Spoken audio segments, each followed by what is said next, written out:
Oh, here's something you always need to know. The fire extinguisher. And this being Jimmy's world, we may actually need that. And there's 1,000. Good Lord, this takes forever to go to 1,000 foot. And then just like the other airplane, this one's buried beneath stuff. So we have to crawl under the wing to take a peek inside. Let's go check it out.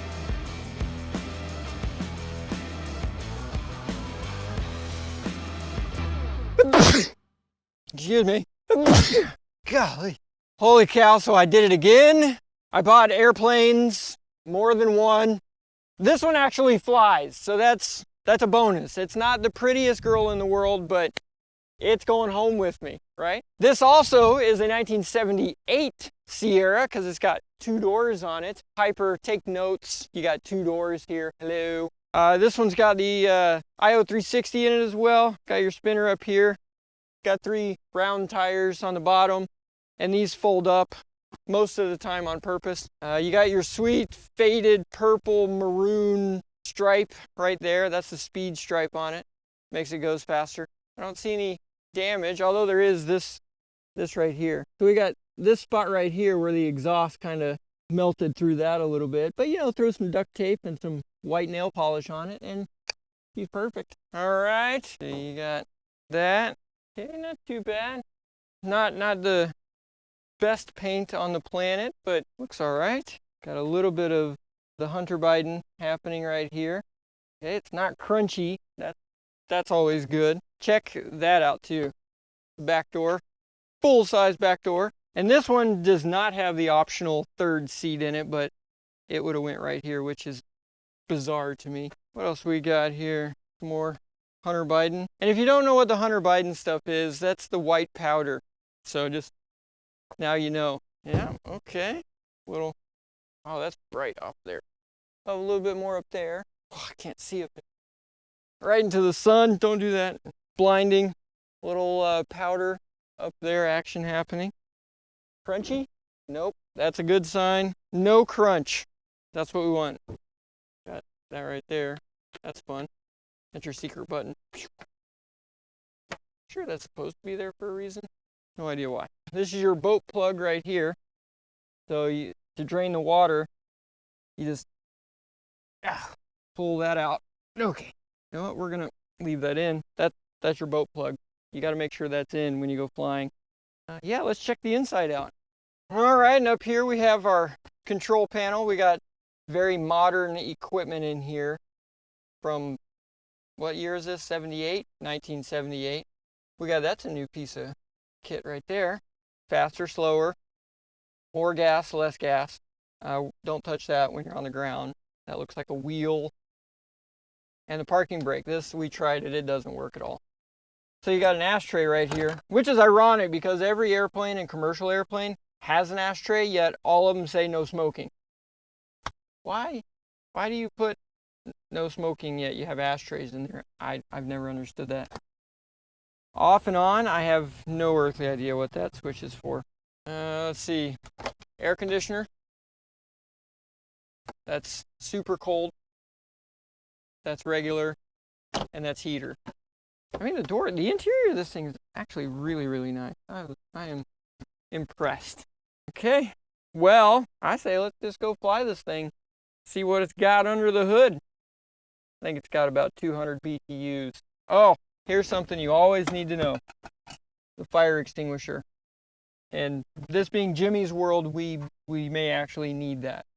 The plan is to fly this one until that one gets up in the air and going, and then I'll sell this one and fly that one until one of the twins gets going, and then when those get going, sell that one and fly those, and then when one of those gets going, sell whichever one is going, and then when the other one gets going. So you see how it is.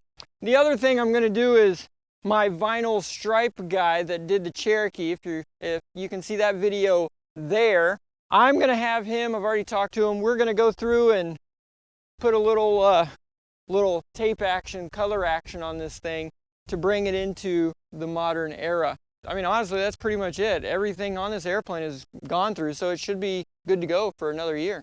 Well, instead of talking about it, let's go flying. let's go. Runway 16, clear water traffic. Got a windsock over there. We're getting a little bit of a crosswind. All right, so we got our flaps are set. Trim is set. Yep, alrighty. Doors, is your door shut? Yep. Belts, you got a seatbelt on? Yep. Alright. This thing just turned off. Yeah, that thing is all weird. Alrighty. Ready? Yep. Alright, airspeed is alive. There's 40. There's 50, starting to get live. Got a little crosswind. 60. Back, hold it down. Keep our speed up. There. Up. Alright. Gauges are in the green. Oil pressure, oil temp, all that stuff looks good. There's 85 climbing out. 100. And there's 1,000. Good Lord, this takes forever to go to 1,000 foot.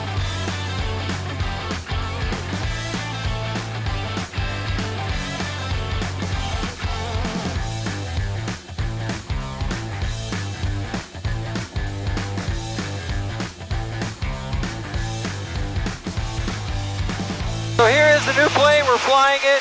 First thoughts on it are, it's a trainer plane. It flies out, it's really stable. You're not gonna do anything real crazy with it. Woo! Woo! Are you feeling sick yet? Almost. Yeah, a little bit. You know, it burns 10 gallons to the 10 gallons an hour. That's nice. Going to the South Fuel Farm. And it cruises fairly slow. It's a trainer. You're not expecting a screaming out of it. You get about 105 knots, give or take. We're still climbing at a whopping 400 feet a minute. Woo! That's what it is, what it is. Radios, though, that's ancient. I am amazed at using those things. Yeah, crazy. South Charlie's entering the right downwind for 10. Yeah, just flying it. The autopilot works, kinda, mostly. So we'll put it on a heading. Autopilot's working, which is kind of amazing. Yeah, we'll leave all that on. Feels good, amp's good, oil pressure, oil temp. There you go. Like a 1978 Ford Pinto. Yep. Little airplane. What do you think, Silas? Oh, Yeah? You like this one better than the Cherokee 6, the big one? nowhere even close. Not even close. Yeah, me neither. What about the 180, the first one? Ishy. Yeah, I like the seats in this better. Yeah.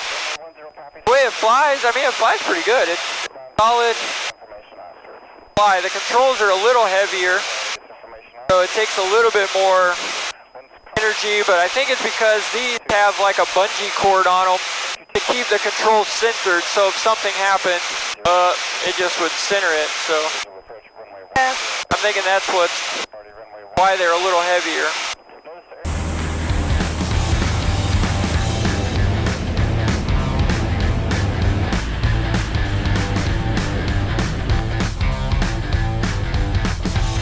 This is a 1971 Beechcraft Sierra. It has a IO 360 right here that's brand new, rebuilt by Lycoming. Pretty cool. And it's got the special little roller cam and all that fancy wizardry in there. We got to put this on there and then put the spinner fan blade on the front, and then we can fly it out of here, maybe. All right, well, let's take a look around this thing and see what we bought. Now, the story goes, he was flying it, and then he started having some power issues, and the camshaft went out in his other engine. So he bought that engine, and he paid a whole bunch of dollars for it. However, he then kind of ran out of time and finding somebody to put it back together and this kind of thing, and then life just kind of continued, and he ended up buying another plane to fly while he was waiting for this one to get fixed, and well, time just kind of goes, as you can tell. So we got some old cars right there. That kind of thing happened to those cars too. We got a table full of parts over here.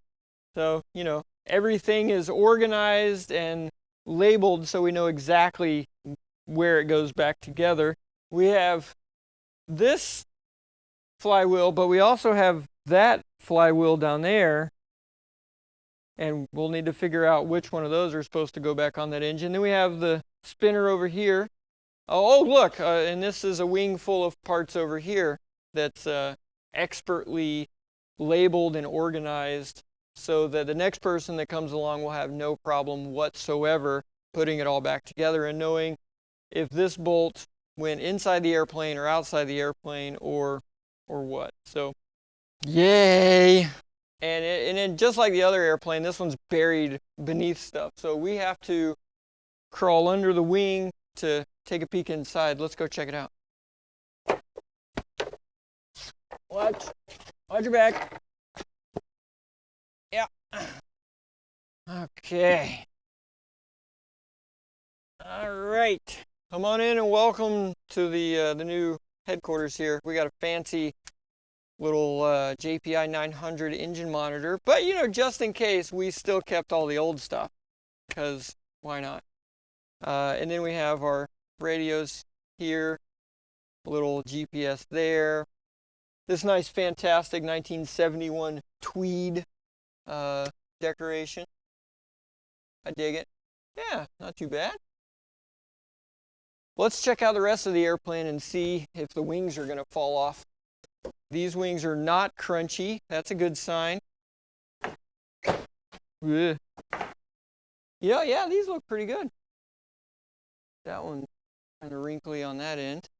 Yay, nice.